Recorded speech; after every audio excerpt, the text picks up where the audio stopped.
Un saludo fraterno, un saludo cordial desde Fundación Desafío. Este es el primer podcast que hacemos desafiando, que es parte del nombre de la Fundación. Y este podcast va a trabajar, va a enfrentar el tema de la objeción de conciencia y se llama Desafiando a la objeción de conciencia. Para este tema, que es uno de los temas más importantes y que se puede convertir en una trampa para el acceso de las mujeres violadas que quieren un aborto por violación, que han decidido abortar en caso de violación, hemos invitado al doctor Esteban Ortiz. Esteban, buenos días. Virgi, buenas hola. tardes, buenas noches para quienes nos están escuchando.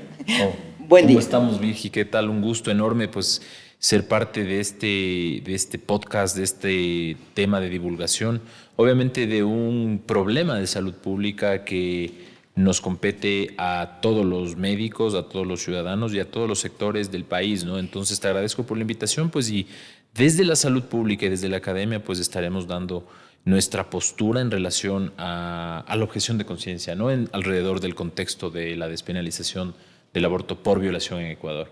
Esteban, para comenzar, o sea, cuando te enteraste que la Corte Constitucional despenalizó el aborto en caso de violación, ¿qué sentiste? ¿Qué pensaste, digamos? Dijiste, bueno, construir una ley va a tener algunas dificultades. ¿Lo pensaste? ¿Pensaste que íbamos a enfrentar algunos desafíos o no?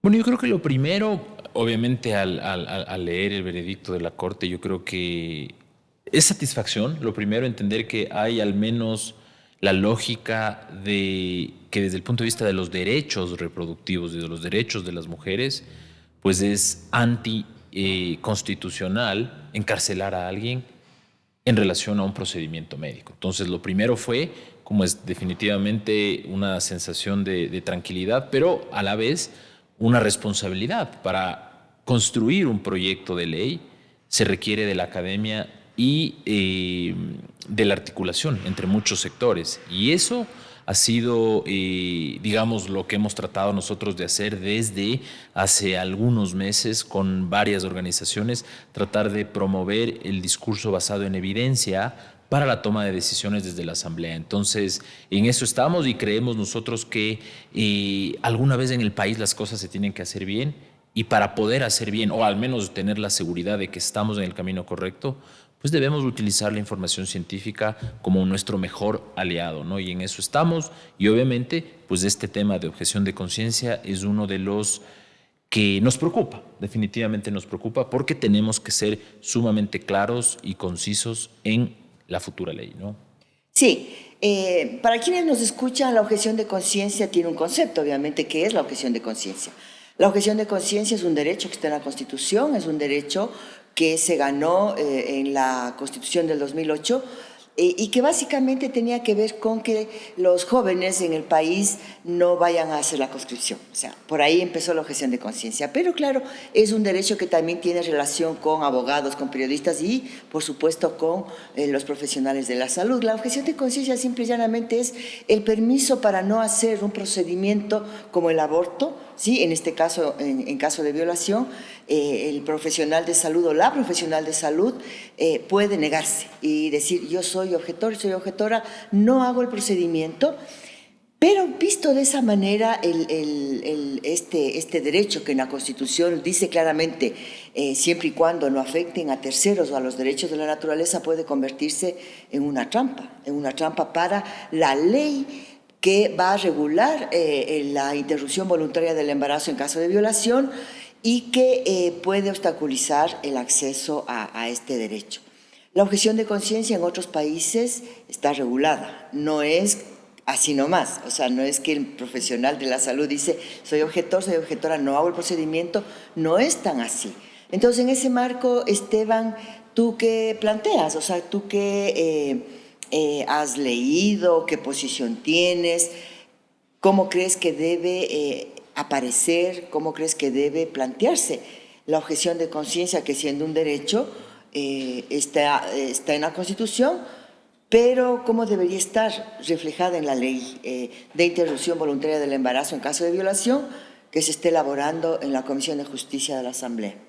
Bueno, a ver, yo no soy abogado, pero entiendo, está implícito esto, el tema de la objeción de conciencia, es un derecho, como tú lo has dicho, se lo practica en muchos países, en Canadá, en Inglaterra, un médico que por razones religiosas no tenga tal vez el deseo, la voluntad de practicar algún tipo de procedimiento por razones religiosas, pues tiene que garantizar que la atención médica se dé y él poder, digamos, excluirse de esa responsabilidad siempre y cuando se garantice la atención a ese paciente. Pongo como ejemplo tal vez la transfusión de sangre en personas testigos de Jehová. Si es que yo soy testigo de Jehová y tú llegas a mi hospital y necesitas que yo te transfunda sangre y mi religión no me lo permite, yo no me puedo objetar si soy el único médico de ese centro hospitalario. Si es que tengo 10 colegas al lado y soy el único que quiero objetar, pues yo tengo que pasarle la responsabilidad a otro y garantizar que se cumpla el derecho primordial, que es en este caso garantizar la vida del paciente. Eso es lo primero en relación a esto que está implícito. Ahora, el tema de la objeción de conciencia, como nosotros hemos dicho, que es un derecho que definitivamente nos pone a nivel de una constitución en la cual se garantiza la libertad de todo tipo de pensamiento, de accionar. Es muy compleja ponerle en la práctica si es que no existe una regulación clara alrededor de esto, porque tú lo sabes y yo siempre lo he dicho en otros contextos, el Ecuador no es igual que Suecia, no es igual que Holanda.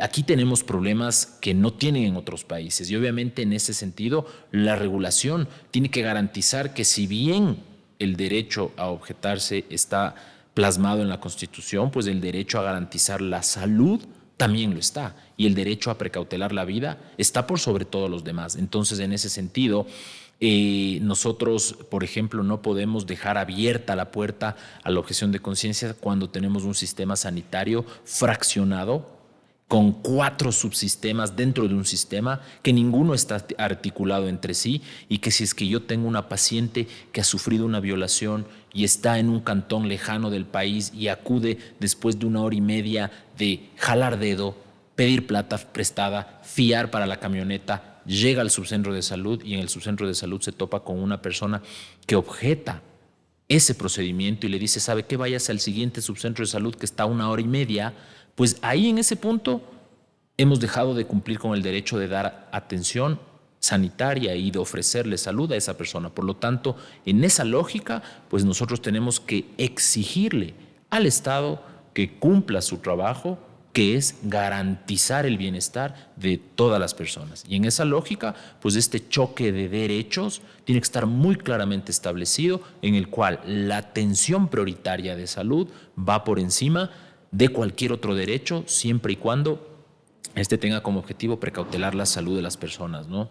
Sí, sí, tú lo has dicho muy claramente, el tema de la objeción de conciencia es un gran desafío que desde las organizaciones de mujeres, de las ONGs que estamos trabajando este tema desde hace mucho tiempo, pensamos que podría convertirse en una trampa, o sea, en una trampa para el acceso cuando ya la ley esté lista y tendríamos, y claro, la Comisión de Justicia tiene que ir compartiendo lo que va produciendo en el marco de esta responsabilidad que tiene, ¿no? Que le ha mandado la Corte Constitucional. Pero la objeción de conciencia, y es bueno decirlo en la Constitución, nuestra Constitución ecuatoriana, todos los derechos que están ahí consignados tienen igual jerarquía, tienen igual valor. O sea, no es que un derecho vale más que el otro. Entonces, en ese marco, pues, como tú lo has dicho, el Estado es el responsable y el garante de ofrecer un procedimiento, en este caso de aborto seguro, en caso de violación, y tiene la obligación de garantizar que en los servicios de salud haya médicos obstetrices no objetores. Y esa es una responsabilidad del Estado. En un ambiente como estamos ahora, en una coyuntura de crisis sanitaria y de disminución de recursos de salud, yo creo que el Estado ecuatoriano y el actual gobierno que le toca ver y en todo caso aprobar desde la presidencia la ley que se produzca en la Asamblea, pues tiene que garantizar eso. O sea, las mujeres estamos pendientes de eso. También estamos pendientes de dónde se va a poner la objeción de conciencia, si en un reglamento o en el mismo texto de la ley. Nosotros planteamos que debe estar en el texto de la ley, porque luego nos vamos a pelear por elaborar un reglamento donde esté la objeción de conciencia, y ahí el Ministerio de Salud tiene la pelota, digamos, en su cancha. En ese marco, yo te quería preguntar, Esteban, ¿cómo ubicas estas particularidades de la objeción de conciencia? En otros países, hay países en donde se ha prohibido la objeción de conciencia, y en este no hay cómo, porque es un derecho que está en la Constitución. Pero hay particularidades de la objeción de conciencia.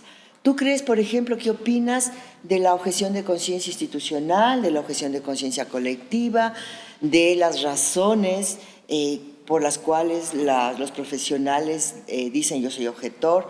¿Cómo tú ubicas eso?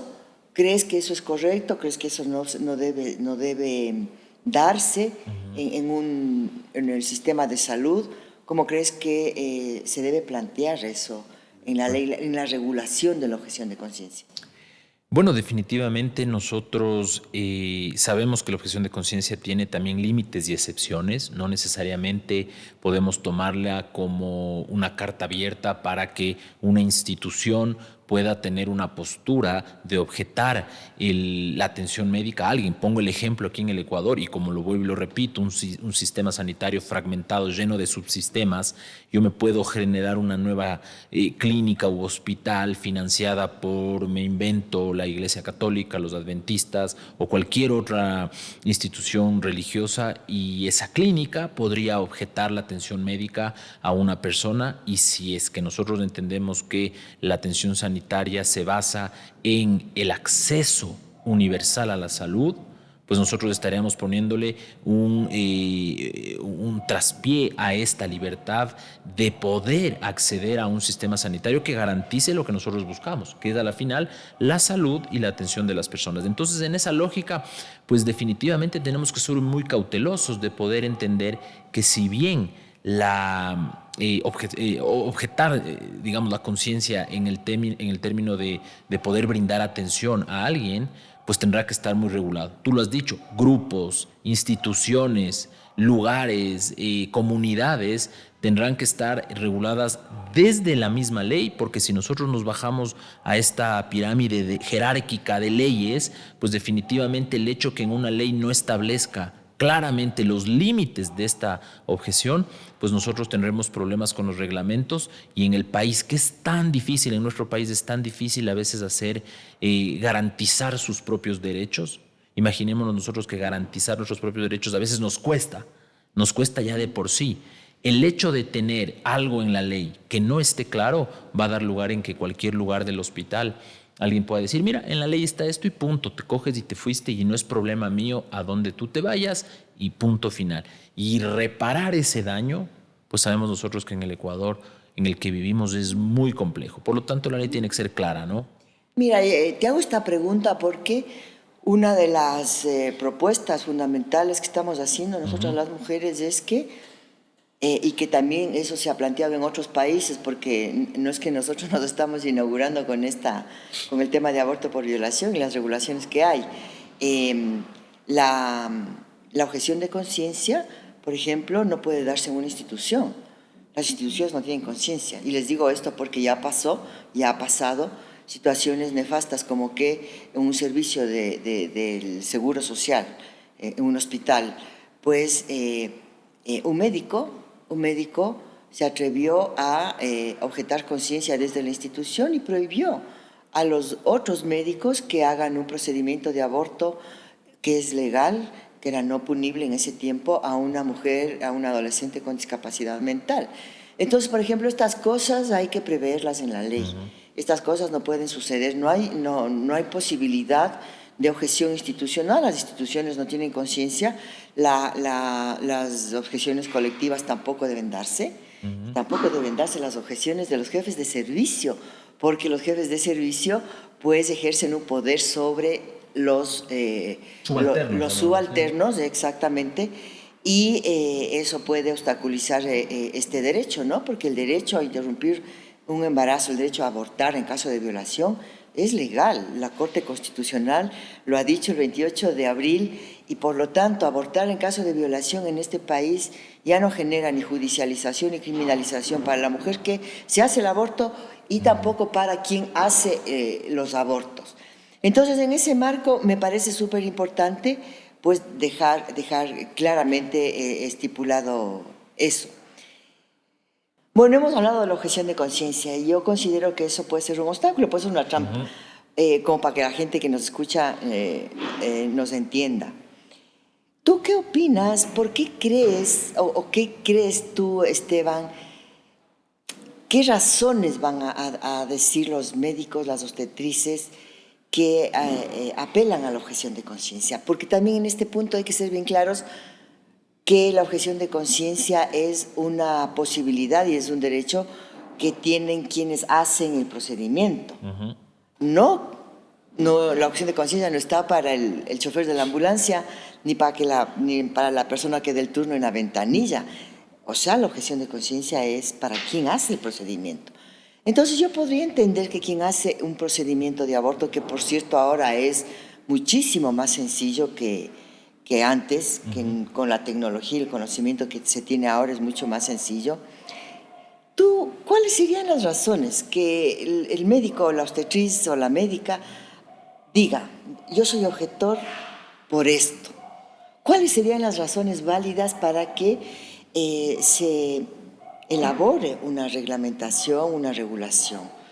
Porque no es cuestión de decir, bueno, como hay un derecho en la Constitución, yo me declaro objetor. O sea, ¿cuáles crees tú que deberían ser razones válidas para decir, bueno, esta persona sí es objetor o objetora y cuáles no? Bueno, a ver, y retomando esto y para dejar el mensaje súper claro lo que tú decías anteriormente, uno, el aborto por violación, el procedimiento médico para ayudar a una mujer que busca atención médica en este contexto es plenamente legal, como lo has dicho, en el contexto actual ecuatoriano, es decir, una mujer violada puede acudir a un centro de atención médica y solicitar el procedimiento de terminación de un embarazo, que con la técnica y la tecnología actual, pues es un procedimiento sencillo que básicamente se lo puede hacer en cualquier parte del país con los estándares internacionales de la mejor calidad que nosotros buscaríamos. En ese sentido, pues hoy por hoy, nosotros, si tú me preguntas cuáles serían las razones válidas, pues yo te digo que la única razón válida sería el respetar la libertad que tiene el médico en base a realizar un procedimiento del cual no se siente capacitado para hacerlo por un tema religioso, un tema político, tal vez un tema personal.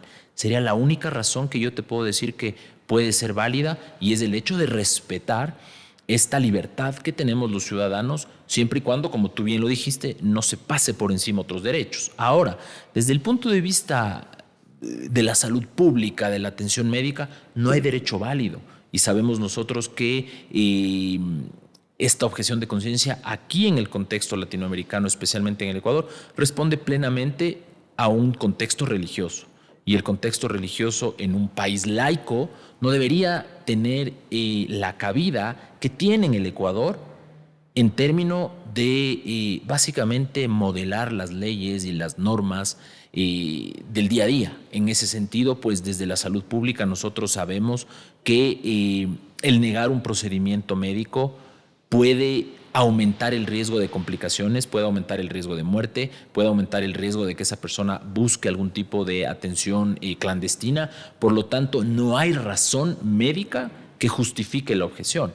Ahora, al saber nosotros que la ley respalda hasta cierto punto esta decisión de una persona que realice el procedimiento, pues en la misma ley pues está claramente estipulado que la atención médica nunca puede dejarse de lado. Es decir, la atención médica se tiene que dar, el Estado tiene que garantizar que existan no objetores en ese lugar y pues que nosotros sabemos que en el Ecuador este tema es un tema de salud pública que abarca entre 18,000 a 20,000 procedimientos al año, de los que sabemos, ¿no? Porque el problema de la ilegalidad planteada en normativas anteriores fue que se incrementó el acceso a lugares clandestinos que se asocian definitivamente a un deterioro de la salud de las mujeres, ¿no? Lo que nos queda claro en realidad es que la objeción de conciencia es el permiso para no hacer un procedimiento, es el permiso para vulnerar un derecho. Entonces, en ese marco, tomando en cuenta que tenemos esta dificultad, porque es un derecho que está en la Constitución, queremos dejar sentado y muy claramente que quien es responsable de la atención y de garantizar el servicio es el Estado. El Estado tiene y en este caso el Ministerio de Salud tiene la obligación de construir una regulación que realmente garantice en primer lugar el derecho, porque el derecho a la salud, el derecho a un aborto seguro, gratuito, respetuoso en el ámbito del sistema de salud público, es un derecho que no puede estar por debajo de una posición personal, porque es una posición personal la objeción de conciencia. Entonces, de todas maneras, ahí el Estado es el responsable de garantizar el derecho para que las mujeres accedan a esta prestación de salud pública. Y lo otro es, digamos, plantear que ya tuvimos el año pasado un conato, digamos, un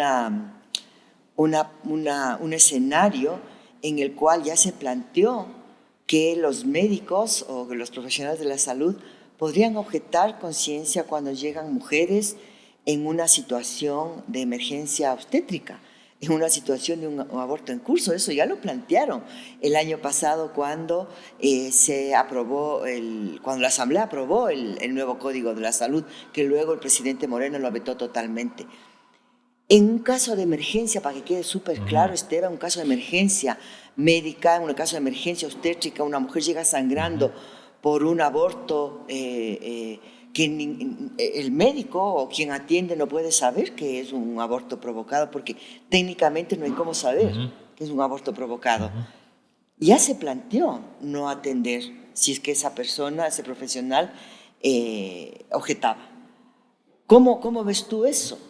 Bueno, esto es, o sea, solo el hecho de que me cuentes y plantear esto, pues me regresa al siglo XVIII, al entender que una persona que está claramente sufriendo de un proceso médico que está poniendo en riesgo su vida, pueda ser rechazada para que se vaya a buscar atención a otro lugar. Es decir, estamos básicamente siendo cómplices de una muerte y que podríamos nosotros caer como médicos en la mala práctica médica y obviamente también en la negligencia. Una persona que está en emergencia necesita recibir atención médica independientemente de la cantidad de dinero que tenga, del color de su piel, de su tendencia sexual o en este caso de su postura en relación a un tema del aborto. En este caso, pues nosotros hemos, como yo te decía, en mi experiencia al vivir en dos países con dos sistemas de salud sumamente fuertes, había muy clara la ley en relación a objetar ciertos procedimientos a personas que tenían, por ejemplo, alguna postura religiosa diferente. Una mujer uróloga, doctora musulmana, no podía atender a un hombre y tal vez tocarle su pene, sus genitales, porque su religión no lo permite. En temas de este tipo estaba clarísimo que tiene la doctora que buscar atención médica alternativa para ese paciente y no le puede abandonar hasta que se garantice la atención a esa persona. Pero en emergencia, ella era susceptible a ser judicializada si es que se negaba a dar atención de emergencia. Y lo mismo aplica para los pacientes. Si una persona viene a emergencia a mi consulta con una herida muy grave que es prácticamente mortal, si es que yo, por ejemplo, no amputo una pierna, la persona inconsciente no necesita a mí autorizarme para esa amputación, porque se entiende que el derecho mayor de la vida es que todos queremos salvarnos en una situación de emergencia. Entonces, en esa lógica, en el contexto de la salud pública, no hay razón válida para negar en ningún procedimiento médico la atención de emergencia, bajo ninguna circunstancia, porque si nosotros le abrimos la puerta a esta objeción de conciencia, yo mañana te digo, mira, yo soy musulmán y tú eres católico, no te voy a atender. O mira tú eres gay y a mí no me gustan los gays, entonces no te voy a atender porque yo tengo el derecho de objetar la conciencia. Lo mismo abriría la puerta para personas de tendencia política y para cualquier otro tipo de procedimiento, porque en algún punto yo puedo decir, mira, no me gusta la sangre. No me gusta la sangre y por eso me hice salubrista y como entras a mi consulta, pues yo no te voy a atender. En esa lógica, pues nosotros tenemos que ser muy claros en establecer normativa que garantice sobre todo la salud y la vida de las personas que están buscando atención médica. Y después, pues con una normativa clara, yo puedo garantizar que mi derecho de objetar se cumpla siempre y cuando pues esté establecido el tratamiento médico alternativo a esa persona sin poner en riesgo en lo absoluto a quien lo está buscando, ¿no? Sí, ya para ir concluyendo, yo quisiera plantear lo siguiente. Una mujer violada, una niña violada, una adolescente violada, sobre todo las niñas, que en este país son las niñas pobres, las niñas desnutridas, las niñas que llegan con una serie de complicaciones a los servicios de salud, son niñas que están en emergencia, son niñas que viven una situación de emergencia. En ese marco, tanto la violación como la solicitud de un aborto configuraría esta circunstancia como una circunstancia de emergencia. Entonces, desde ese punto de vista, no habría la posibilidad de que objeten, de que haya objeción de conciencia, tomando en cuenta esta conceptualización de lo que es una violación y un aborto. Pero bueno, esos son los desafíos que tiene la Asamblea en la elaboración de la ley y la posibilidad de que salga una ley amplia, sin restricciones, una ley que tenga los menos requisitos posibles, es lo que nos va a garantizar realmente que se ejerce este derecho. La despenalización del aborto en caso de violación, esta lucha que las mujeres planteamos durante tantos años para que se nos permita decidir en el caso de violación, que es muy poco desde nuestro punto de vista, pero que es simbólicamente enorme en términos de lo que es el imaginario social, la despenalización social del aborto, es un avance muy grande en realidad. Entonces, en ese marco, pues, no queremos que salga una ley regresiva, porque eso sería inconstitucional. No queremos que salga una ley que impida que se ejerza ese derecho, porque realmente es un derecho que lo van a utilizar las mujeres pobres, porque las de clase media y las de clase alta van a abortar acá mismo, en el país, porque tienen plata y tienen información. Y tienen amigos médicos, parientes médicos y colegas de amigos, pues que les van a abrir las puertas en una suerte digamos, de acceso diferenciado a la salud, algo que también está establecido en la Constitución, pero que no se cumple, ¿no? Ajá. Y sobre todo actualmente tenemos, tú lo sabes muy bien, el aborto con medicamentos. Aborto con medicamentos es incluso, digo yo, salvaría un poco el tema de que el médico en una gran cantidad de casos no va a hacer un procedimiento quirúrgico. Es la misma mujer la que se va a tomar el medicamento, es la misma mujer la que se va a proveer, digamos, claro, con acompañamiento y con... Eso, digamos, bajaría un poco la tensión que tiene él o la profesional de salud, de que no toca a la paciente y no hace nada. Yo creo que es bien importante lo que hemos conversado ahora, Esteban. La objeción de conciencia es una responsabilidad del Ministerio de Salud y del Estado, y también una responsabilidad que tiene que ser analizada por los gremios de la salud, sobre todo el gremio de las obstetricia y el gremio de los médicos, que son básicamente quienes van a hacer los procedimientos. Entonces, en ese marco, yo restaría decir que estamos planteando que la ley que elabore la Asamblea sea una ley ética, sea una ley digna para las mujeres, para las niñas, las adolescentes, que no obstaculice el ejercicio del derecho y que estamos pendientes de su elaboración. ¿Tú querrías añadir algo? Claro que sí. Bueno, el llamado a la Asamblea de precisamente contribuir a un debate saludable basado en información científica y que, como tú bien lo dices, no obstaculice el acceso a un procedimiento que definitivamente en una zona urbana puede ser mejor manejado que en una zona rural, que nosotros sabemos, y tú bien lo has dicho, la ley no puede ser pensada desde mi percepción y mi burbuja social, al entender que, bueno, pues seguramente la chica se fue de fiesta y por eso hizo lo que hizo, cuando en realidad sabemos que las mujeres más pobres y las niñas más indefensas son quienes sufren más de los problemas de violación, y por lo tanto la ley tiene que pensar en esa situación, en la mujer, en la niña y en la adolescente que vive en pobreza y pobreza extrema, y que ponerle un obstáculo adicional a los múltiples que ya tiene, pues es simplemente criminal. Por lo tanto, hay que pensar en eso. La salud pública no depende de mi postura individual, sino de la salud colectiva. Y la colectividad incluye varias aristas en todos los sentidos: sociales, demográficos, económicos y políticos.